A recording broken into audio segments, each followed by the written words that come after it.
Ayun. Ay, nako. Actually, we're here sa Airbnb namin. So, hindi ko na mapakita dito sa front kasi may nagbihis pa. Hindi namin in-expect na maganda pala yung place.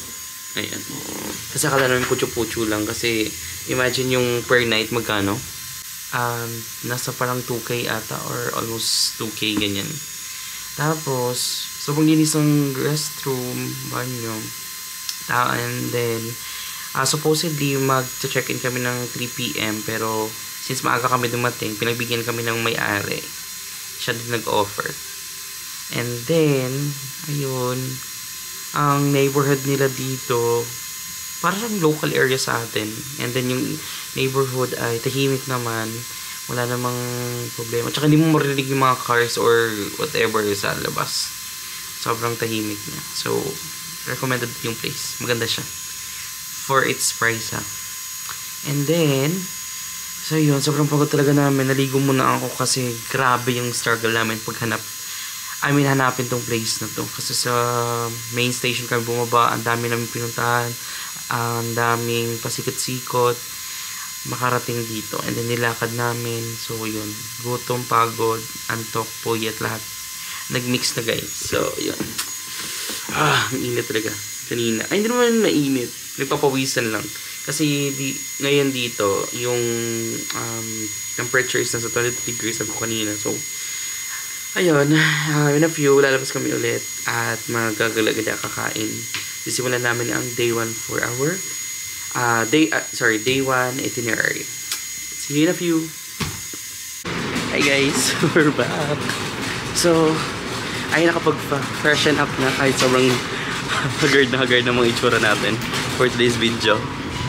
Okay, so ngayon, ang goal natin makahanap ng food, makapagkape, and then makapagsimula na sa ating round 1. Alright? Ay, wait. It's still red.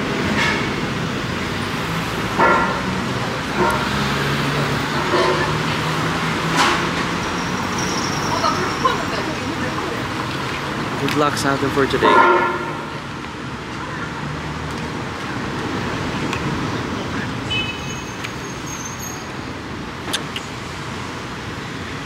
Okay guys, so ito na, nakahanap na kami ng food. Ayan, yung nadaanan kanina. Sobrang sarap sa itsura. Braised pork. And then, naputahan ko muna.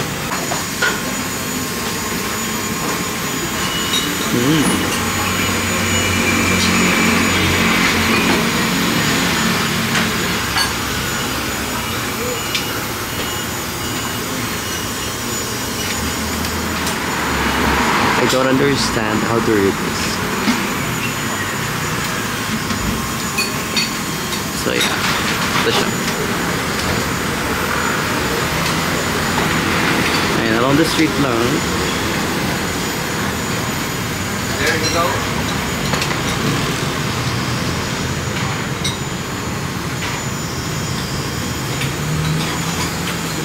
So we're here sa the Red House, the famous Red House. Yan.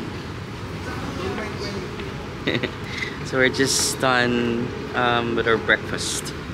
And yeah. Okay, so we're here at Ximindi. So usually this place is very lively during the night time. So it's like their night market. As you can see, morning pa lang ang dami nang pupunta dito, you know. It's one of the pinipilahang milk tea thing here. Ayan. So, we're just waiting for the order sa milk tea. And then after this, we're gonna move to a different location for our to visit. Mag-move tayo ng ibang location to visit, alright? So, see you later. Hello. So, we're going to Chiang Kai-shek kasi natuloy yung original plan namin for today's video. Kasi nakatulog talaga kami, hindi kinaya ng power. As in, kulang na kulang yung power kanina. May himatay na sa sa Ximending ang mga tao na to.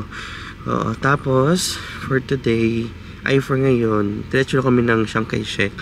So, let's see if maabutan. So, ang hirap pakipag-communicate dito kasi nga yung People's ng Taiwanese is hindi kami makapag-communicate, no? Kasi hindi sila gaano sa English language. So ayun, pero sign language is the key, kaya naman. At saka sabihin nyo lang yung place, and then one word, tao ba to, bagay, ganyan. Pinoy Henyo is the key. Pag marunong ka doon, go, laban Japan ka na dito. So ayun, so far naman na contact namin, na namin tong taxi driver, kasi yung una hindi niya alam yung sinasabi ko. Sabi niya, ganun na lang daw, sorry daw.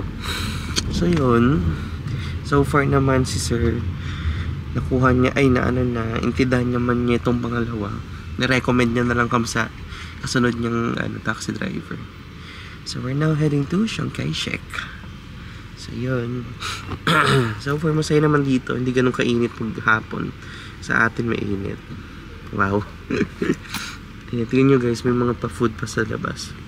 The transition. May pa-food. You know. Diba? Ang clean ng streets nila dito, grabe. Yung pinagstayan na, hindi ko talaga in-expect na malinis yung lugar nila. Parang laging high pressure na tawag dito yung bawat daan. Kasi parang walang bakas. May bakas naman ng mga lumot, pero malinis siya. In fairness. Ayan, parang sa atin lang, no? Parang Divisoria siya. Ito naman dito banda, para siyang Shibuya ng Japan. Tingnan nga. I-zoom natin, i-zoom. Ayan. Kasi masyadong kita. Kasi we went there kayo ng morning, right? Tapos umuwi na kami kasi dito ako kinain. Alam niyo, hindi na kanina. Na video. Ayan siya. Diba? Hey! Para siyang yung Mumbai Hotel. No, yung sa India. Yung vibes.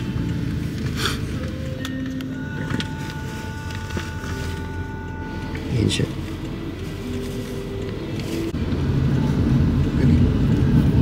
We're here at Chiang Kai-shek. Look at this. Wow, right? Chiang Kai-shek. I'm not sure kung... open siya guys. Ganda. No? So, dito tayo dun banda.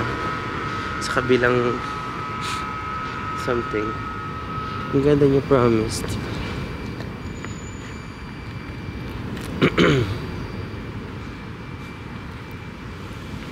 Actually, wala talaga ito sa plan namin, itong Chiang Kai-shek. Akala kasi hindi siya maganda. Hey, we're here! Here's the whole place.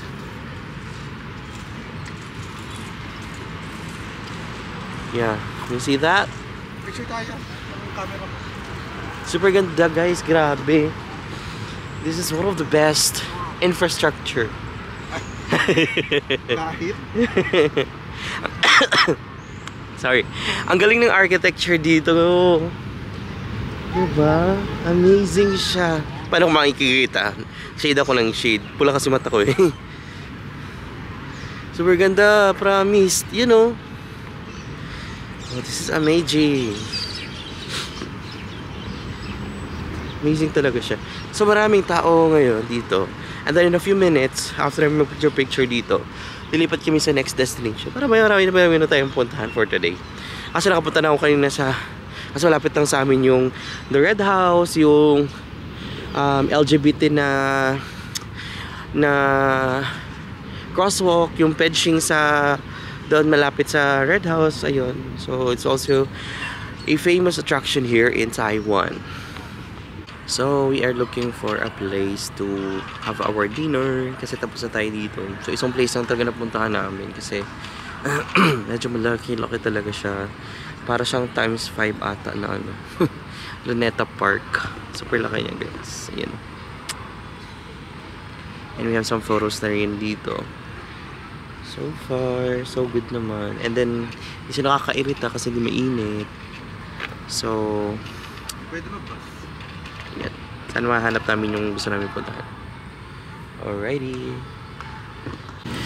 Ay, ayun. So, bago tayo sumakay ng bus, i-try natin tong vending machine nila. So, ito yung mga drinks dito. May mga water therapy, Masakto po. Coke. Yan. So, may mga pa-food din silang something. Mga chicha-chicha. Ayan. Mga biscuits.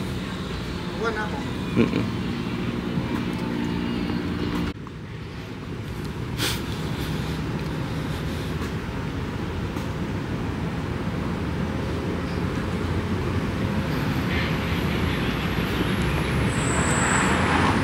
What is this place? Daanan.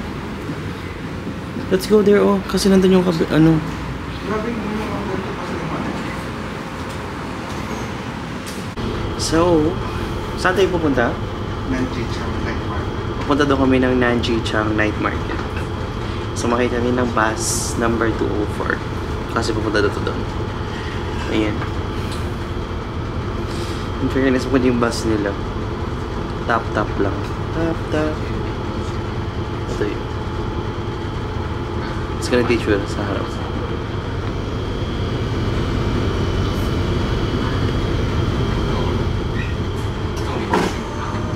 Diyan kami galing. Kabila.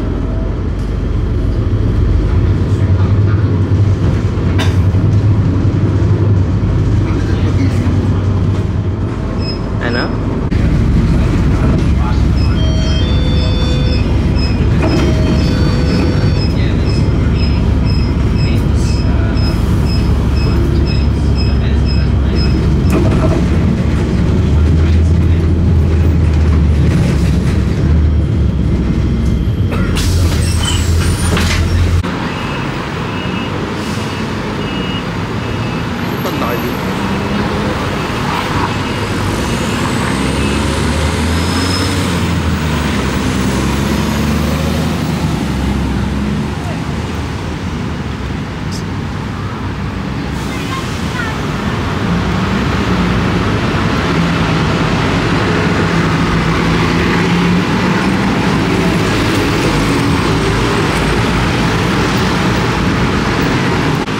So we're here at the, ano ba to?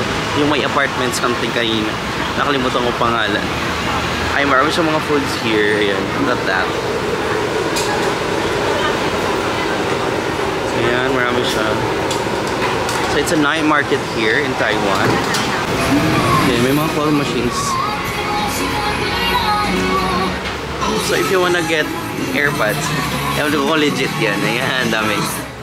Diba?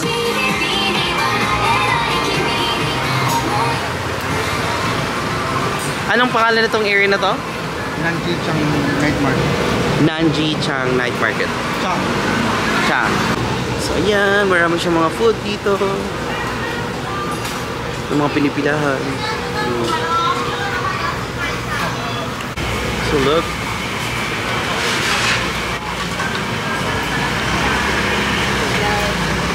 There's a lot of food stalls here. Hindi ko sasarap ng mga food dito. Actually, nagugutom na rin ako.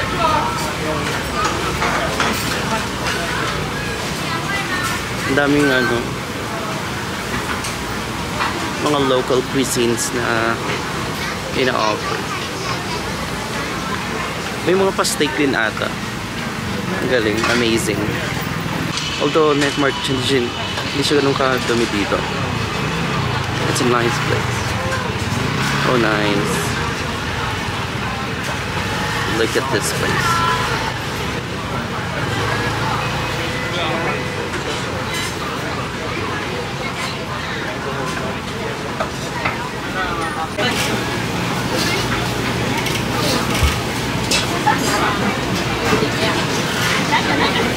Hi, so it's already 8:41 PM. Nag-dinner na kami at medyo sinisipuan ako. So, yun na nga. Sobrang dami namin pinagdaanan kanina na layo kami ng bus pero nakarating din kami doon sa ano. Ayun, sa pupuntahan, nag-dinner. Ang sarap ng ano nila. Ano yun? Braised shrimp. Stir-fry braised shrimp. Tama ba? Stir-fry shrimp lang. Stir-fry shrimp. Tapos yung stir-fry na beef. Stir-fry na beef. Ang sarap talaga. And ibang-iba yung lasa niya dun sa atin. Hindi siya parang normal na stir-fry. So, sarap. Anyway, siguro meron na sa atin sa mga mamahaling resto or whatever. And then, ngayon nasa Family Mart, bibili kami ng water. So, ayun. Ang saya kasi free lang yung mga fare namin sa bus. And then, pauwi na rin in a few. Mag-relax. Sarap talaga ng food. Ang haba. Ang dami mga food doon. Ang saya. Tapos, ayun. Uwi na kami mamaya. Alright, see you. Bye-bye.